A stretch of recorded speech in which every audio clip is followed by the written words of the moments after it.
మన పురాణములు. అందరికీ నమస్కారం. మీరు వింటున్నారు ఎఫ్ఎం అంటే రేడియో సిటీ 91.1. నేను మీ రేడియో సిటీ ఆర్జే సునీత. ఈ ఉషోదయాన భక్త మార్కండేయుని గురించినటువంటి వివరాలు, విశేషాలు ఈ పూట తెలుసుకుందాం. మృకండు మహర్షి శివభక్తి పరాయణుడు. ఆయన భార్య మరుద్వతి పరమసాధ్వి. ఒక అరణ్యంలో ఆశ్రమం ఏర్పాటు చేసుకుని వారు సాత్విక జీవనం కొనసాగించేవారు. ఎంత కాలమైనా వారికి సంతానం కలగలేదు. ఎన్ని పూజలో ఎన్ని వ్రతాలో ఫలితం దక్కలేదు. చివరకు పరమశివుణ్ణి ఆశ్రయించాలి అనేటువంటి ఉద్దేశ్యంతో వారు కాశీ చేరుకున్నారు. మృకండు మహర్షి మరుద్వతి దంపతులు కాశీలోనే ఉంటూ అక్కడ వెలిసిన విశ్వేశ్వరుణ్ణి సేవించుకుంటూ ఉన్నారు. ఆలయ సేవ తర్వాత వారు నిత్యం పరమేశ్వర ధ్యానంలో గడిపేవారు. కొన్నాళ్ల గడిచిన తర్వాత వారి దీక్షకు మెచ్చినటువంటి పరమేశ్వరుడు ప్రత్యక్షమయ్యి వారిని పరీక్షించాలనుకున్నారు. ఏమిటో, మీకు పుత్ర సంతానాన్ని ప్రసాదిస్తాను, అయితే ఎలాంటి పుత్రుడు కావాలో మీరే నిర్ణయించుకోండి. దుర్మార్గుడై 100 ఏళ్లు జీవించే దీర్ఘాయుష్కుడా, లేదు అంటే సన్మార్గుడై 16 ఏళ్లు మాత్రమే జీవించే అల్పాయుష్కుడా అని అడిగారట. దుర్మార్గుడైన కొడుకు ఎన్నాళ్లు బ్రతికితేనే, సన్మార్గుడు గుణవంతుడైనటువంటి కొడుకు కడుంటే చాలు. 16 ఏళ్లు కళ్ల ముందు బతికినా అదే 10,000 అనుకుని మృకండు దంపతులు అడిగారట. ఇక పరమేశ్వరుడు వరాన్ని అనుగ్రహించారు. ఆ వర ప్రభావంతో మృకండు దంపతులకు ఒక కుమారుడు కలిగాడు. మృకనుడికి కొడుకు కావటంతో మార్కండేయుడు అనేటువంటి పేరుతో ప్రసిద్ధి చెందాడు. శివుని మాట ప్రకారం మార్కండేయుడు ఊహ తెలిసిన నాటి నుంచి సద్గుణవంతునిగా ఉన్నాడు. బాల్యం తీరకుండానే సకల శాస్త్రాలు చదివేశాడు. ఇలా ఉండగా ఒకనాడు సప్తర్షులు మృకండు మహర్షి ఆశ్రమానికి వచ్చి వారు అక్కడే ఉన్న మార్కండేయుడిని చూశారట. దివ్య దృష్టితో పరిశీలించిన వారికి త్వరలోనే ఆ బాలుడి ఆయుష్ తీరిపోతుందని అర్థమైందట.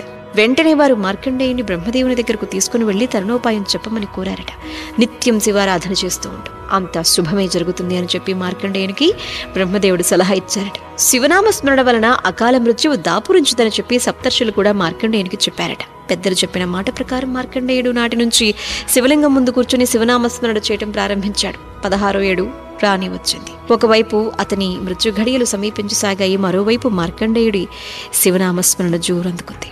మృత్యు ఘడియలు ఒక్కో నిమిషము దగ్గరవుతున్న కొద్దీ మార్కండేయుడి శివనామస్మరణ ఉద్ధృతి తీవ్రమయ్యింది. మృత్యువు ఆసన్నమైంది. మార్కండేయుని ప్రాణాలు తీసుకురమ్మని చెప్పి యముడు తన భటుల్ని పంపించగా యముని ఆదేశంతో వారు బయలుదేరారు. యమభటులు భూమి మీదకు అడుగు పెట్టేసరికి మార్కండేయుడు శివలింగాన్ని ఆలింగనం చేసుకుని ఏకధాటిగా పరమేశ్వరుని శివనామస్మరణతో ధ్యానిస్తూ ఉన్నాడు.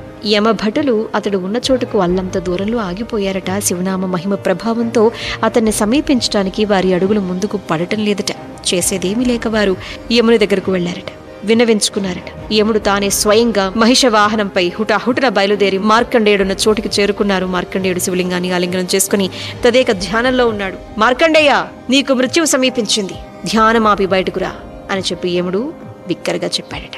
ఆ మాటలు విన్న మార్కండేయుడు బయటికి రాలేదు సరికదా, శివలింగాన్ని మరింత గట్టిగా కావలించుకుని మహామృత్యుంజయ మంత్రాన్ని పఠించడం ప్రారంభించాడు. యముడు మార్కండేయుని సమీపించలేక అల్లంత దూరం నుంచే అతని మీదకి పాశాన్ని విసిరారట. యమపాసం మార్కండేయునితో పాటు మార్కండేయుడు గట్టిగా వాటేసుకున్న శివలింగాన్ని కూడా చుట్టుకోవటం, శివలింగానికి యమపాసం తాకిన వెంటనే క్రోధావేశంతో పరమేశ్వరుడు ప్రళయ రుద్రుడిలా అక్కడ ప్రత్యక్షం కావటం, నా ఆశ్రయంలో ఉన్న నా భక్తుని మీదకు నీ పాశాన్ని విసురుతావా, ఎంత ధైర్యం అని చెప్పి త్రిశూలంతో యముణ్ణి ఒక్క పోటు పొడిచారట.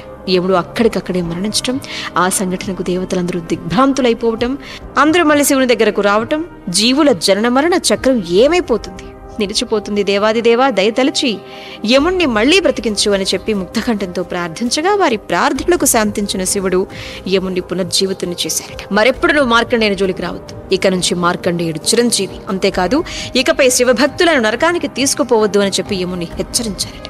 పరమేశ్వరుని అనుగ్రహంతో అల్పాయుష్కునిగా పుట్టిన మార్కండేయుడు చిరంజీవిగా మారిన వైనవిది.